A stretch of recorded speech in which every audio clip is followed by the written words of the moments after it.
അടുത്ത കാലത്ത് കോൺഗ്രസിലെത്തിയ യുവ വനിതാ നേതാവാണ് ശ്രീനാദേവി കുഞ്ഞമ്മ.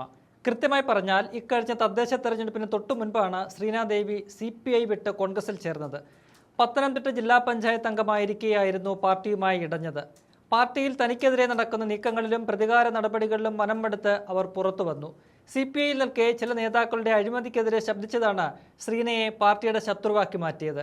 ഇക്കാലം അത്രയും താൻ പ്രവർത്തിച്ച പാർട്ടിയിൽ നിന്ന് നീതിയോ പരിഗണനയോ ലഭിക്കില്ലെന്ന് ബോധ്യമായതോടെ CPIയോട് ഗുഡ് ബൈ പറഞ്ഞു. കോൺഗ്രസിലെത്തിയതിന് പിന്നാലെ ശ്രീനയ്ക്ക് ജില്ലാ പഞ്ചായത്തിലെ പള്ളിക്കൽ ഡിവിഷനിൽ സ്ഥാനാർത്ഥിത്വം നൽകി. തന്റെ സിറ്റിംഗ് സീറ്റ് LDFനെ തോൽപ്പിച്ച് ശ്രീന കോൺഗ്രസിന് നൽകി. കോൺഗ്രസിലെത്തിയതോടെ ശ്രീനയുടെ ഭാവി തെളിഞ്ഞു എന്ന് തന്നെ പറയാം.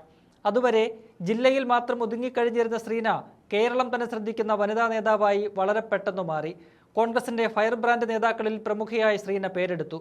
ഇതിനു പിന്നാലെ ശ്രീനാദേവിക്കെതിരെ ശക്തമായ സൈബർ ആക്രമണമാണ് നടന്നത്. തനിക്കെതിരായ ഇത്തരം അപവാദ പ്രചരണങ്ങളെയെല്ലാം നിയമവഴിയിലൂടെ തന്റെ ഇടമായി നേരിട്ട് വിജയം നേടുകയാണ് ശ്രീന. നേരത്തെ റേഷൻ കാർഡിൽ പേര് ചേർത്തതുമായി ബന്ധപ്പെട്ട് LDF ഭരണകാലത്ത് വിവാദമുണ്ടാക്കുകയും ശ്രീനാദേവിയുടെ പേര് റേഷൻ കാർഡിൽ നിന്ന് നീക്കുകയും ചെയ്തു. അതിൽ നടത്തുന്ന നിയമപോരാട്ടം വിജയത്തിലേക്ക് നീങ്ങുകയാണ്. ഇപ്പോൾ തന്നെ അധിക്ഷേപിച്ച ഒരു യൂട്യൂബറെ ജയിലിലാക്കിയിരിക്കുകയാണ് ഈ പെൺപുലി. നിരന്തരമായ അധിക്ഷേപ വീഡിയോകൾ മാത്രം ചെയ്യുന്ന രാജൻ ജോസഫ് എന്ന യൂട്യൂബർക്കാണ് ശ്രീന മറുപടി നൽകിയിരിക്കുന്നത്. ഈ വിഷയത്തിൽ ശ്രീനാദേവി കഴിഞ്ഞ മാസം അടൂർ പോലീസിൽ കൃത്യമായ തെളിവുകളോടെ പരാതി നൽകിയിരുന്നു.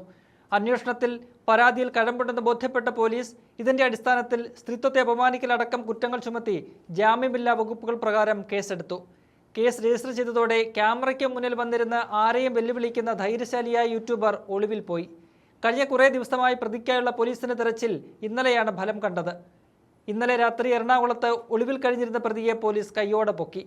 ശ്രീനാദേവി കുഞ്ഞമ്മയെ വളരെ മോശമായ കേട്ടാലറയ്ക്കുന്ന ഭാഷയിലാണ് ഇയാൾ അധിക്ഷേപിച്ചിരുന്നത്. ജനപ്രതിനിധി എന്ന പരിഗണനയല്ല, മറിച്ച് ഒരു സ്ത്രീ എന്ന പരിഗണന പോലും നൽകാതെയാണ് ഇയാൾ പ്രവർത്തിച്ചിരുന്നത്. ഷാഫി പറമ്പിൽ ഉൾപ്പെടെയുള്ള കോൺഗ്രസ് നേതാക്കളെയും മുഹമ്മദ് റിയാസ് ഉൾപ്പെടെയുള്ള CPM നേതാക്കളെയും എല്ലാം പ്രതി നിരന്തരം അധിക്ഷേപിച്ച് വീഡിയോ ചെയ്യാറുണ്ട്. ഇതിന് പിന്നാലെ ഇവരെയൊക്കെ വെല്ലുവിളിക്കുകയാണ് ഇയാളുടെ സ്ഥിരം കലാപരിപാടി. എല്ലാത്തിനും തനിക്ക് തെളിവുണ്ട്, തന്നെ ആർക്കും ഒരു ചുക്കും ചെയ്യാൻ ഒക്കില്ലെന്ന സ്വരത്തിലാണ് സംഭാഷണം. അതിനെല്ലാമുള്ള ഒരു മറുപടിയാണ് ഇപ്പോൾ കേരള പോലീസ് നൽകിയിരിക്കുന്നത്. ആഭ്യന്തരമന്ത്രിയായി രമേശ് ചെന്നിത്തല ചുമതലയേറ്റപ്പോൾ ഉറപ്പു നൽകിയിരുന്ന ഒരു കാര്യമാണ് സ്ത്രീ സുരക്ഷ. അതുകൊണ്ട് തന്നെ സ്ത്രീകൾക്കെതിരായ ഏതുതരം അക്രമങ്ങളെയും ഗൗരവമായി കാണണമെന്ന നിർദ്ദേശം പോലീസിനുണ്ട്.